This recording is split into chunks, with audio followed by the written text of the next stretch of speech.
Fiquei muito aflita é o seguinte, eu trabalhei um tempo, ganhei um dinheirinho, ganhamos pouco, a gente ganha muito pouco, você nem imagina, mas conseguimos comprar um terreno em Campos do Jordão. Eu falei, vou construir um templo em Campos do Jordão. Fizeram um pedacinho dele, acabou o dinheiro, está parado.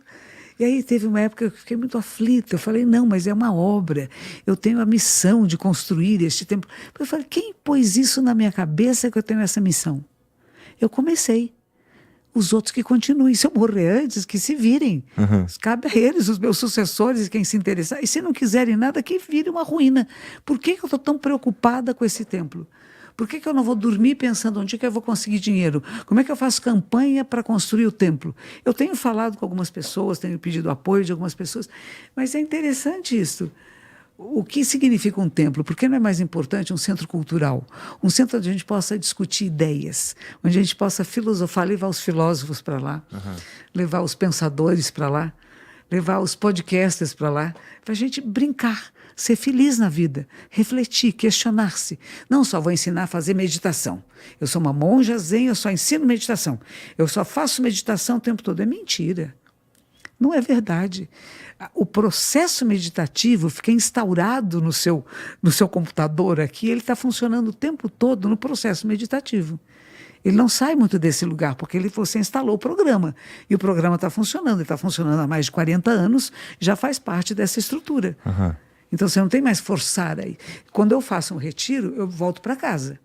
Porque é o lugar do silêncio, da quietude, e que eu começo a perceber, nossa, quanta coisa que eu deixei para correr atrás de fazer palestras, de procurar dinheiro e manter a comunidade. O mês passado me pediram para pagar o aluguel.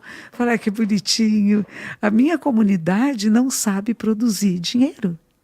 Os membros da minha comunidade não têm noção de como fazer. Então, a comunidade é mantida para velhinha de 78 anos, correndo o Brasil todo. Fui para Angola, para outros lugares, para fazer palestras, para pagar aluguel, para comprar comida do cachorro.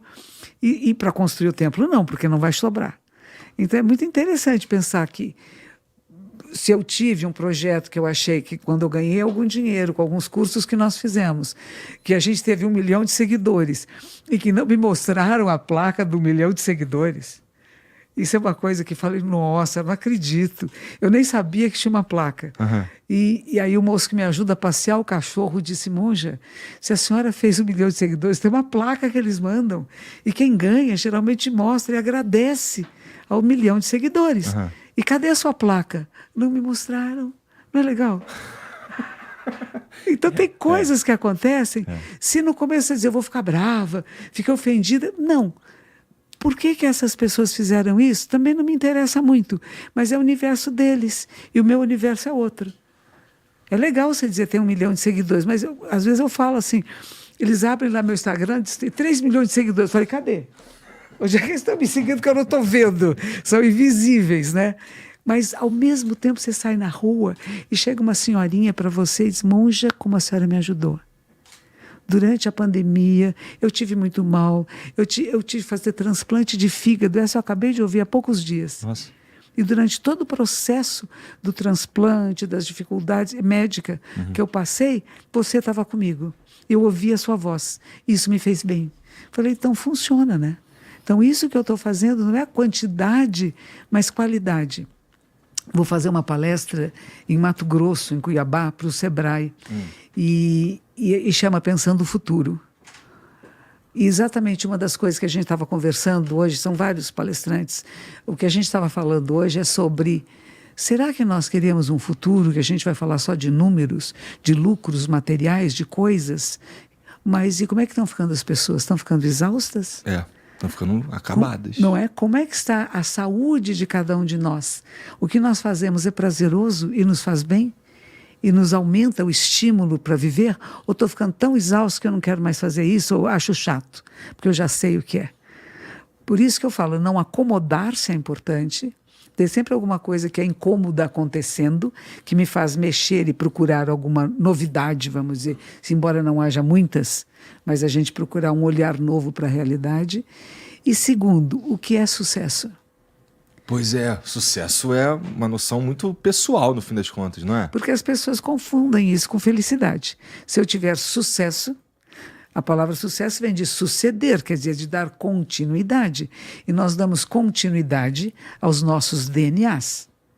Né? Os DNAs da ancestralidade, que conforme o Marcelo Gleiser diz, tem reciclagem de milhões de anos, e não é só da forma física, é comportamental. Então a gente tá nesse processo, né, de ser um DNA que está vários, né, que estão aqui fazendo eu ser dessa forma, e que ele tem que ter continuidade, ou diretamente na consanguinidade, vamos dizer, de minha filha, minha neta, meus bisnetos, ou de meus alunos. Você veja, quando o Buda está morrendo, ele tem 80 anos, ele morreu mocinho, viu? Tá. Era um jovem de 80 anos. Pô, então eu tenho que mudar aqui a minha perspectiva, porque em geral eu falo assim, não, já vivi metade do que eu tenho para viver. Não viveu nada. Essa é a coisa maravilhosa da época que nós estamos vivendo. Nós estamos ficando mais longevos. E segundo os estudiosos dessa área, dizem que nós todos deveríamos viver mais de 120 anos. Que a condição humana seria para ser mais de 100, mas que a gente detona o sistema. A gente não cuida de forma correta e por isso temos um tempo de vida mais curto. Mas pensar, Sua Santidade fez no começo de julho 90 anos, né? E no seu discurso final, depois dos cantos e tudo, ele disse assim, eu queria viver até 120, eu queria mais uns 30 anos aqui. Tá gostoso, isso tá bom, né? E ele falou uma coisa interessante. A coisa mais importante do que eu aprendi na minha vida toda é o que no budismo a gente chama de Bodai Shin, a mente iluminada. Shin é coração, mente, espírito. E Bodai é o que despertou o iluminado. Mas quem desperta para essa mente é aquele que coloca o bem-estar de todos os outros antes do seu. Como é que todos vão ficar bem antes de eu acessar o estado do Buda, vamos dizer, um estado de plenitude absoluta? Antes de eu chegar lá, como é que eu facilito para que o maior número de pessoas acorde, desperte e aprecie a vida? Apreciar a vida no momento que está acontecendo. O que vai acontecer depois, nós planejamos, organizamos e procuramos uma meta, um objetivo. Mas ele vai ser do jeito que eu pensei? Não. Do jeito que os arquitetos, os engenheiros fizeram o prédio, não é o que eu pensei. Ele está lá. Falta uma parede, faltaram algumas coisas, falta um pouco de cimento, não tá acabado. Mas eu fiquei pensando, que interessante, né? A ideia é boa, ela é realizada por aquele que realiza. Eu não pude acompanhar a obra, não entendo nada de obras e não pensamos em colocar alguém que entendesse de obras acompanhando a obra. É uma delícia, né? Tu ia falar alguma coisa que o Buda disse aos 80 anos e eu te cortei. Então, ele diz assim... não é o meu corpo que vocês amavam. Porque estão chorando, né? Buda vai morrer, o mestre vai morrer, o que vai ser de nós? Ele diz assim, não é o meu corpo que vocês amavam, mas os ensinamentos. Façam dos ensinamentos o seu mestre e eu vivo para sempre. Não é reencarnação. É quem vive de acordo com aquilo que foi ensinado. O Thich Nhat Hanh, que era aquele monge vietnamita que também morreu há poucos anos, ele dizia, eu quero que no meu túmulo vocês coloquem assim, se vocês fizerem um túmulo para mim, um mausoléu, coloquem do lado de fora. Não estou aqui dentro.